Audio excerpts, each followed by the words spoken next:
നമസ്കാരം മലയാളി വാർത്തയിലേക്ക് സ്വാഗതം. പ്രതിപക്ഷ നേതാവ് പിണറായി വിജയന്റെ വീട്ടിൽ ഇഡി റെയ്ഡ് നടത്തിയതിന് പിന്നാലെ ഉണ്ടായ ആക്രമണം, ഈ സംഭവവുമായി ബന്ധപ്പെട്ടുള്ള നിയമ നടപടികളൊക്കെ പുരോഗമിക്കുകയാണ്. കഴിഞ്ഞ ദിവസം 9-ാം പ്രതി ഹരീഷ് കുമാറിന് ജാമ്യം കിട്ടിയിരുന്നു. ഇതിന് പിന്നാലെ പബ്ലിക് പ്രോസിക്യൂട്ടർക്കെതിരെ പോലീസ് രംഗത്ത് വരികയുണ്ടായി. എന്തായാലും ആ വിവാദം ഒരിക്കൽ കൂടി കനക്കുകയാണ്. ഇഡി ആക്രമിച്ച കേസിൽ ആദ്യമായി ഒരു പ്രതിക്ക് ജാമ്യം കിട്ടിയതിൽ പബ്ലിക് പ്രോസിക്യൂട്ടറുടെ വീഴ്ച സംബന്ധിച്ചുള്ള വിവാദമാണിപ്പോൾ ാളിക്കത്തുന്നത്. 9-ാം പ്രതി ഹരീഷ് കുമാറിന് ജാമ്യം നൽകാതിരിക്കാൻ 13 കാരണങ്ങൾ ചൂണ്ടി പോലീസ് 18-ന് തന്നെ റിപ്പോർട്ട് നൽകി. എന്നാൽ ഈ റിപ്പോർട്ട് കൈമാറിയ പ്രോസിക്യൂട്ടർ ഗീനാകുമാരി ജാമ്യത്തെ എതിർത്തില്ല എന്ന ആരോപണമാണ് നിലവിൽ ഉയരുന്നത്. പ്രതിയെ ഇനി കസ്റ്റഡിയിൽ വേണ്ട എന്ന നിലപാടും ഗീനാകുമാരി എടുത്തു എന്ന ആക്ഷേപവും ശക്തമാവുകയാണ്. തുടർന്ന് 24-ാം തീയതി കോടതി പ്രതിക്ക് ജാമ്യം അനുവദിച്ചു. ഇതിനിടയിൽ ഒരിക്കൽ പോലും അന്വേഷണ ഉദ്യോഗസ്ഥനെ പ്രോസിക്യൂട്ടർ ബന്ധപ്പെട്ടില്ലെന്നും കേസ് ഡയറി അടക്കമുള്ള രേഖകൾ പ്രോസിക്യൂട്ടർ ആവശ്യപ്പെട്ടില്ല എന്നും ആരോപണം ഉയരുന്നുണ്ട്. ജാമ്യ ഹർജിയിൽ വാദം കേൾക്കുന്ന ദിവസം പോലും പോലീസിനെ അറിയിച്ചില്ല എന്ന ഒരു ആരോപണം കൂടി പബ്ലിക് പ്രോസിക്യൂട്ടർക്കെതിരെ പോലീസ് ഉന്നയിക്കുകയാണ്. ഹരീഷ് മറ്റു പ്രതികളുമായി ചേർന്ന് എൻഫോഴ്സ്മെന്റ് ഡയറക്ടറേറ്റ് ഉദ്യോഗസ്ഥരുടെ കാർ ആക്രമിച്ചപ്പോൾ ചില്ല് തകർന്ന് ഡ്രൈവർ ശ്യാംരാജിന്റെ കണ്ണിന് ഗുരുതര പരിക്കേറ്റുവെന്ന് ജാമ്യത്തെ എതിർത്ത് പോലീസ് നൽകിയ റിപ്പോർട്ടിൽ വ്യക്തമാക്കിയിരുന്നു. ഇഡി ഉദ്യോഗസ്ഥരെ കൊലപ്പെടുത്തുക എന്ന ഉദ്ദേശം പ്രതികൾക്കുണ്ടായിരുന്നുവെന്നും പോലീസ് വ്യക്തമാക്കി. CRPF ഉദ്യോഗസ്ഥരെ കാറിൽ നിന്ന് പുറത്തിറങ്ങാൻ അനുവദിക്കാതെ തടഞ്ഞു. പ്രതികൾ കൃത്യത്തിന് ഉപയോഗിച്ച ആയുധങ്ങളും ഗ്ലാസ് അടിച്ചു തകർത്ത കമ്പും കണ്ടെത്തേണ്ടതുണ്ട് എന്നും പോലീസ് റിപ്പോർട്ടിൽ വ്യക്തമായി വിശദീകരിച്ചിട്ടുണ്ട്. മാത്രമല്ല, ഇനി കൂട്ടുപ്രതികളെ തിരിച്ചറിയണം, അവരെ തിരിച്ചറിഞ്ഞ് അറസ്റ്റ് ചെയ്യാനുള്ള നടപടികൾ മുന്നിലുണ്ട്. പ്രതി പോലീസ് ഉദ്യോഗസ്ഥരെ ആക്രമിച്ച് പരിക്കേൽപ്പിച്ചുവെന്നും പോലീസ് വ്യക്തമാക്കുന്നുണ്ട്. ജാമ്യം കിട്ടിയാൽ പ്രതി സമാന രീതിയിലുള്ള അക്രമ സമരങ്ങൾക്ക് നേതൃത്വം നൽകുമെന്നും സാക്ഷികളുടെ മൊഴിയെടുക്കാനും ഗൂഢാലോചന അന്വേഷിക്കാനുമുണ്ടെന്നും മറ്റു പ്രതികളുമായി ചേർന്ന് തെളിവ് നശിപ്പിക്കാനും സാക്ഷികളെ ഭീഷണിപ്പെടുത്താനും ഒളിവിൽ പോകാനും ഇടയുണ്ടെന്നും അതിനാൽ ജാമ്യ ഹർജി നിരസിക്കണം എന്നതടക്കമുള്ള കാര്യങ്ങളാണ് റിപ്പോർട്ടിൽ വ്യക്തമാക്കിയിരുന്നത്. പക്ഷേ ഇതൊന്നും പരിഗണിക്കാതെയാണ് പ്രതിയെ കസ്റ്റഡിയിൽ ആവശ്യമില്ല എന്ന് പ്രോസിക്യൂട്ടർ കോടതിയിൽ വാദം മുന്നോട്ട് വെച്ചത്. അതിനിടെ ഇത് സംബന്ധിച്ച മുഴുവൻ രേഖകളുമായി തിങ്കളാഴ്ച ഹാജരാകാൻ അന്വേഷണ ഉദ്യോഗസ്ഥന് director general of prosecution T Asif Ali നിർദ്ദേശം നൽകി. പ്രോസിക്യൂട്ടർ ഗീനാകുമാരിക്കെതിരെ പോലീസ് കമ്മീഷണർ DGPക്ക് പരാതി നൽകി കേസിൽ നിന്ന് ഇവരെ ഒഴിവാക്കണമെന്ന ആവശ്യമാണ് ഉന്നയിച്ചിരിക്കുന്നത്. കഴിഞ്ഞ ദിവസം തന്നെ ഹരീഷ് കുമാറിന് ജാമ്യം കിട്ടിയപ്പോൾ പബ്ലിക് പ്രോസിക്യൂട്ടർക്കെതിരെ പോലീസ് രംഗത്തെത്തിയിരുന്നു. പ്രോസിക്യൂട്ടറെ മാറ്റണമെന്ന ആവശ്യമാണ് അന്വേഷണ സംഘം സിറ്റി പോലീസ് കമ്മീഷണർക്ക് കത്ത് നൽകി ആവശ്യപ്പെട്ടത്. ഹരീഷിന്റെ ജാമ്യം റദ്ദാക്കണമെന്നാവശ്യപ്പെട്ട് പോലീസ് കോടതിയിൽ അപേക്ഷയും നൽകാനുള്ള നീക്കങ്ങൾ നടത്തിയിരുന്നു. കേസിലെ 9-ാം പ്രതിയായ ഹരീഷ് കുമാറിന് കഴിഞ്ഞ ദിവസമാണ് തിരുവനന്തപുരം പ്രിൻസിപ്പൽ സെഷൻസ് കോടതി ജാമ്യം അനുവദിച്ചത്. ആദ്യമായാണ് കേസിലെ ഒരു പ്രതിക്ക് ജാമ്യം കിട്ടി പുറത്തിറങ്ങുന്നത്. അന്വേഷണം ഏകദേശം പൂർത്തിയായെന്നും പ്രതിയുടെ കസ്റ്റഡി ഇനി ആവശ്യമില്ലെന്നും വാദത്തിനിടെ പ്രോസിക്യൂഷൻ കോടതിയെ അറിയിച്ചു. ഇത് പരിഗണിച്ചാണ് ജാമ്യം നൽകുന്നതെന്ന് കോടതി ഉത്തരവിൽ വ്യക്തമാക്കിയിരുന്നു.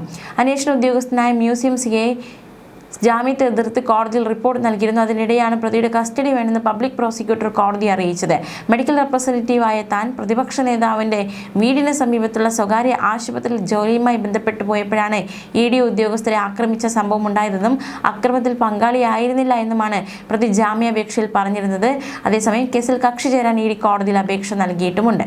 എന്തായാലും ഈ സംഭവവുമായി ബന്ധപ്പെട്ട് നിർണായകമായ നീക്കങ്ങൾ പബ്ലിക് പ്രോസിക്യൂട്ടർക്കെതിരെ പോലീസ് രംഗത്ത് വരുന്നു. അവരെ മാറ്റണമെന്ന ആവശ്യം ഉന്നയിക്കുന്നു.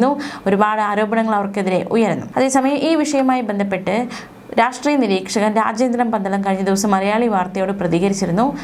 അദ്ദേഹത്തിന്റെ പ്രതികരണത്തിലേക്ക് ഒരിക്കൽ കൂടി. വധശ്രമ കുറ്റത്തിന് ഒരു പ്രതിക്കും അങ്ങനെ ജാമ്യം കൊടുക്കാൻ പാടുള്ളതല്ല. അതാണ് പൊതു നിയമം. ഗീനാകുമാരി എന്ന് പറയുന്ന പബ്ലിക് പ്രോസിക്യൂട്ടറുടെ നിയമം എന്തായാലും ശരി, പൊതു നിയമം അതാണ്.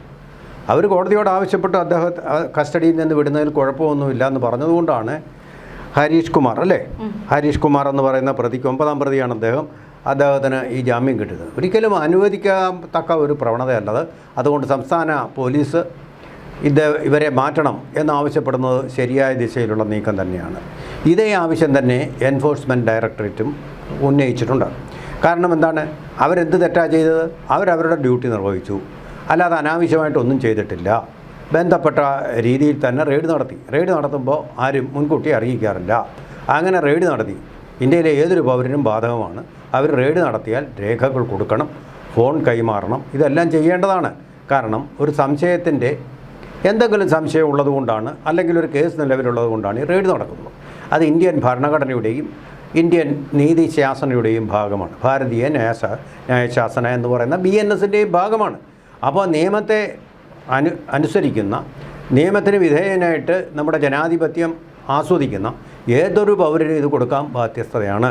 പൗരന്മാർക്ക് അവകാശങ്ങൾ മാത്രമല്ല കടമകളുമുണ്ട്. ഇങ്ങനെ അന്വേഷണം നടക്കുമ്പോൾ മതിയായ രേഖകൾ എല്ലാം തന്നെ പറയേണ്ടത് രാഷ്ട്രത്തോട് തന്നെ നിങ്ങൾ പറയുന്നതിന് തുല്യമാണ്. കാരണം ഇതിലൊരു തെറ്റ് അന്തർഭവിച്ചിട്ടുണ്ടോ എന്നുള്ളത്. അങ്ങനെ ഒരു കൃത്യം അവർ നടത്തിയതിൽ ഒരപാകവും ആരും, പിണറായി വിജയൻ പോലും ചൂണ്ടിക്കാണിച്ചിട്ടില്ല, വീണ വിജയനും ചൂണ്ടിക്കാണിച്ചിട്ടില്ല. അവിടെ എന്തെങ്കിലും ഒരു അട്രോസിറ്റി നടന്നതായിട്ട് അവരാരും പരാതിപ്പെട്ടിട്ടില്ല. എന്നു മാത്രമല്ല, നിയമസഭയിൽ പിണറായി വിജയൻ പറഞ്ഞത് അവരെന്നോട് ഒരു ചോദ്യം പോലും ചോദിച്ചില്ല എന്നുള്ളതാണ്. അപ്പോൾ ചോദിക്കേണ്ടവരോട് മാത്രം ചോദിച്ചിട്ട് വരുമ്പോൾ ഇതുവരെ പിണറായി വിജയനോടൊരു ചോദ്യം ചോദിച്ചിട്ടില്ല. എന്നിരിക്കെ പാർട്ടിയിലെ ഒരു അംഗം പോലും അല്ലാത്ത വീണ വിജയൻ്റെ പേരിൽ ഈ കോലാഹലം പാർട്ടി ഓഫീസിൽ നിന്ന്, പാർട്ടിയുടെ ഏരിയ കമ്മിറ്റി ഓഫീസിൽ നിന്ന് വിളിച്ചു പറഞ്ഞിട്ട് കാപ്പ കേസിലെ പ്രതികൾ ഉൾപ്പെടെയുള്ള ആൾക്കാരെ വിളിച്ചു വരുത്തിക്കൊണ്ട് ഈ തെമ്മാടിത്തം അവിടെ അരങ്ങേറിയതിന് പിന്നിൽ പ്രവർത്തിച്ച എല്ലാവരും ഇതിൽ പ്രതികളാവേണ്ടതാണ്. ഇപ്പോൾ അത്ര എല്ലാവരെയും ഒന്നും പ്രതികളാക്കിയിട്ടില്ല. ഇവർ ഞങ്ങളോട് ഇങ്ങനെ പറഞ്ഞിട്ടാണ് ഞങ്ങളിത് ചെയ്തതെന്ന് ഇവർ പറയുമ്പോൾ മാത്രമാണ് അവരെ കൂടി അറസ്റ്റിലാവുക, ആസൂത്രണം ചെയ്തവരെ കൂടി അറസ്റ്റിലാവുക. അപ്പോൾ അതിൻ്റെ നിർണായകമായ കണ്ണികളാണ് ഈ 9 പേര്, 9ാമത്തെ പ്രതി ഉൾപ്പെടെയുള്ളവർ. അവരെ അങ്ങ് വിടുക എന്ന് വളരെ ലാഘവത്തോടൊരു പബ്ലിക് പ്രോസിക്യൂട്ടർ പറയുമ്പോൾ ഇതൊരു സമരം നടത്തിയതിൻ്റെയോ ജലവീരം കയറ്റിയതിൻ്റെയോ കോളേജിനകത്ത് ആക്രമണം നടത്തിയതിൻ്റെയോ ഒന്നും കേസല്ല. രാഷ്ട്രത്തോട് തെറ്റ് ചെയ്തതിൻ്റെ കാര്യമാണ്. രാഷ്ട്രത്തിന് വേണ്ടിയിട്ട്, നമുക്കെല്ലാം വേണ്ടിയിട്ട് ഇവിടെ നടന്ന ഒരു അഴിമതിയെക്കുറിച്ച്, ഒരു കുംഭകോണത്തെക്കുറിച്ച് അന്വേഷണം നടത്തുകയാണ്. ഈ രാഷ്ട്രത്തിന് വേണ്ടി, അവരുടെ വീട്ടിലേക്ക് എന്തെങ്കിലും സമ്പാദിക്കാൻ വേണ്ടി ചെയ്യുന്ന കാര്യമല്ല. അപ്പോൾ രാഷ്ട്രത്തോട് ചെയ്തൊരു തെറ്റാണ് ഈ ആൾക്കൂട്ടം കൂടിക്കൊണ്ട് കാറിന് പരിക്കേൽപ്പിച്ചത്. On duty for enforcement directorate എന്ന് എഴുതി വെച്ചിരിക്കുന്ന കാർ, ചുവന്ന ബോർഡിൽ എഴുതി വെച്ചിരിക്കുന്ന കാർ, അത് ഈ രാജ്യത്തിൻ്റെ പൊതുസ്വത്താണ്. പൊതുമുതൽ നശിപ്പിക്കലാണ് അത് ചെയ്തത്. കാരണം ഡ്രൈവറും കാറും ഒക്കെ ശരിയാണ്, സ്വകാര്യമാണ്. പക്ഷേ അവർക്കുണ്ടാകുന്ന നഷ്ടം നികത്തേണ്ടത് അത് ഓൺ ഡ്യൂട്ടി ആയിട്ട് ഹയർ ചെയ്ത എൻഫോഴ്സ്മെൻറ്റ് ഡയറക്ടറേറ്റ്, ശരിക്കും പറഞ്ഞാൽ കേന്ദ്ര ഗവൺമെൻറ്, നമ്മുടെ ഗവൺമെൻറ്റാണ് ചെയ്യേണ്ടത്. എന്ന് പറഞ്ഞാൽ നമ്മൾ, ഗവൺമെൻറ് എന്ന് പറഞ്ഞാൽ നമ്മളിൽ നിന്ന് വേറിട്ടൊരു സാധനമൊന്നുമല്ല, നമ്മളെല്ലാം കൂടെ ചേരുന്നതാണ് ഈ ഗവൺമെൻറ്. ജനങ്ങൾ തന്നെയാണ് പരമാധികാരികൾ. ആ പരമാധികാരികളായിട്ടുള്ള ജനങ്ങളോട് ചെയ്ത ഒരു ക്രൂരമായ കുറ്റകൃത്യമാണ്. അതിലൊക്കെ ഇങ്ങനെ ജാമ്യത്തിൽ വിടുന്നതിന് കുഴപ്പമൊന്നുമില്ല എന്ന് പറഞ്ഞാൽ അത് ശരിയായ ഒരു പ്രോസിക്യൂഷൻ നടപടി അല്ല എന്നുള്ളത് വ്യക്തമാണ്. അപ്പോൾ കേരള പോലീസിന് ഇത് ആവശ്യപ്പെട്ടേ വിട്ടു. അതുകൊണ്ട് തന്നെയാണ് 9ാം പ്രതി പോയത്. 9ാം പ്രതി പോയപ്പോൾ ഈ കേസ് ദുർബലമാവുകയാണ് ചെയ്യുക. കാരണം ഇത്രയേ ഉള്ളൂ ഈ കേസെന്നുള്ള ഒരു ധാരണ ജനങ്ങളിലുണ്ടാക്കും. നീതി നടപ്പാക്കിയെന്ന് നീതി നടപ്പാക്കുക മാത്രമല്ല, നീതി നടപ്പാക്കി എന്നുള്ള ബോധ്യം ജനങ്ങളിൽ ഉണ്ടാക്കുകയും വേണം. അത് വളരെ പരമപ്രധാനമാണ്. ആ ഒരു ആംഗിളിലും ആ ഒരു പഴുതിലും ഈ പ്രോസിക്യൂട്ടർ പരാജയപ്പെട്ട പ്രോസിക്യൂട്ടർ തൽസ്ഥാനത്ത് നിന്ന് മാറണം. പബ്ലിക് പ്രോസിക്യൂട്ടർ ഗീനാകുമാരിയെ മാറ്റണം.